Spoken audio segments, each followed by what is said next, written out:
आषाढी एकादशीच्या हार्दिक शुभेच्छा सर्वांना. आज मी घेऊन आले आहे उपवासासाठी एक अतिशय पौष्टिक, चविष्ट आणि झटपट तयार होणारी मखाना लाडू रेसिपी. हे लाडू खुसखुशीत मखाने, सुकामेवा आणि तुपाच्या सुगंधाने इतके अप्रतिम लागतात, की एक खाल्ल्यावर दुसरा खावासा वाटतो. उपवासात ऊर्जा देणारे, मुलांपासून ते मोठ्यांपर्यंत सगळ्यांनाच आवडणारे आणि अगदी कमी साहित्यात तयार होणारे हे लाडू तुम्ही नक्की करून पहा. चला तर मग आषाढी स्पेशल मखाना लाडू बनवायला आपण सुरुवात करूया. इथे मी 50 ग्राम मखाणे घेतले आहेत. पॅनमध्ये आपल्याला ते टाकायचे आहेत मखाणे. पॅनमध्ये टाकल्यानंतर आपल्याला गॅसची आच आहे ना, नेहमी मंद ते मध्यम ठेवा आणि सतत हलवत भाजा, म्हणजे ते समान भाजले जातील आणि करपणार नाहीत. साधारण आहे ना 5 ते 7 मिनिटे भाजल्यावर मखाने हलके कुरकुरीत आणि खमंग होतात. मखाने एकाच ठिकाणी जास्त वेळ राहू देऊ नका. सतत हलवत राहिल्याने प्रत्येक मखाना छान भाजला जातो. मखाणे व्यवस्थित भाजले आहेत की नाही हे तपासण्यासाठी एक मखाना हाताने दाबून किंवा मोडून बघा. जर तो सहज तुटला आणि आतूनही कुरकुरीत वाटला तर मखाणे अगदी परफेक्ट भाजले आहेत. आता हे गरमागरम मखाणे पूर्णपणे थंड होऊ द्या आणि थंड झाल्यावर मिक्सरच्या भांड्यात काढून घेऊ. आता मखाण्याची बारीक पावडर करून घेऊ. आता ही मखाण्याची बारीक पावडर एका मोठ्या भांड्यात काढून घेऊ. पावडर करताना मिक्सर सतत चालू नका. थोड्या वेळाने प्लस मोडमध्ये फिरवा.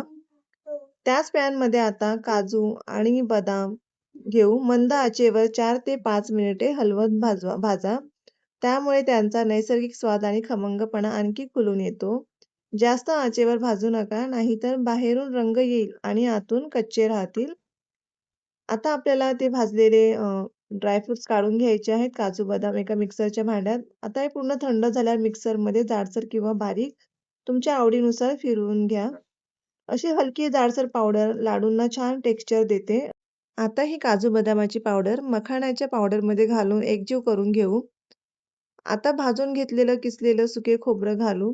बाजारात मिळणारं रेडीमेड खोबरं वापरलं तरी चालेल, पण घरचं किसलेलं खोबरं वापरलं तर चव आणि सुगंध दोन्ही अप्रतिम येतात. आता आपलं खोबरं सोनेरी रंगाचं झालेलं आहे. ते मी आता त्या मिश्रणामध्ये टाकून घेत आहे सर्व खोबरं. आता त्याच पॅनमध्ये अर्धी वाटी साजूक तूप गरम करून घ्यायचं आहे आपल्याला. त्यामध्ये काजू, बदाम आणि पिस्त्याचे तुकडे, मनुके घालून हलके सोनेरी होईपर्यंत आपल्याला हे भाजून घ्यायचे आहेत. पीसेस आहे ना तुम्हाला तुमच्या आवडीप्रमाणे करा. तुम्हाला जितके बारीक करायचे किंवा मोठे ठेवायचे त्या साईजप्रमाणे तुम्ही करू शकता. मनुके फुगल्या की लगेच बाहेर काढा. सुकामेवा जास्त भाजू नका, नाहीतर त्याची चव बदलते. फक्त आपल्याला हलकसंच तुपामध्ये आपल्याला भाजून घ्यायचं आहे. आता आपला सुकामेवा सर्व भाजून झालेला आहे. ते सुद्धा मी त्या मिश्रणामध्ये टाकून घेत आहे आणि जो राहिलेलं तूप सुद्धा आहे, ते सुद्धा आपल्याला टाकून घ्यायचं आहे. आता त्यात 1 चमचा भाजलेलं तीळ आणि अर्धा चमचा वेलची पावडर घालू. वेलची शेवटी घातल्याने तिचा सुगंध जास्त टिकतो. तीळ आधी हलके भाजून घेतला तर स्वाद आणखी छान लागतो. आता सगळं मिश्रण व्यवस्थित एकजीव करून घेऊ आपण हाताने. प्रत्येक घासात मखाने, ड्रायफ्रुट्स, खोबरं आणि तिळाची चव यावी म्हणून नीट मिसळणं खूप महत्त्वाचं आहे. आता त्याच पॅनमध्ये 1 चमचा तूप गरम करून त्यात 1 वाटी किसलेलं गूळ आणि किंचित पाणी घालू. गूळ पूर्णपणे वितळेपर्यंत सतत हलवत राहा. इथे आपल्याला एकतारी पाक करायचा नाही. गूळ पूर्ण वितळून एकजीव झाला की बोटाला थोडंसं पाक लावून पहा. जर गुठल्या नसतील आणि गुळाचा रंग थोडा गडद झाला असेल तर पाक तयार आहे.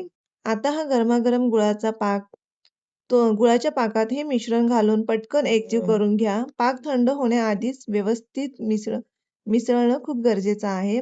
मिश्रण गरम गरम असतानाच हाताला थोडंसं तूप लावून लगेच लाडू वळायला सुरुवात करा.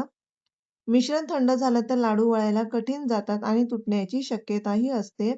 असे खमंग, पौष्टिक आणि तोंडात विरघळणारे मखाण्याचे लाडू तुम्ही कधी खाल्ले आहात का? नसतील तर ही रेसिपी नक्की करून पहा.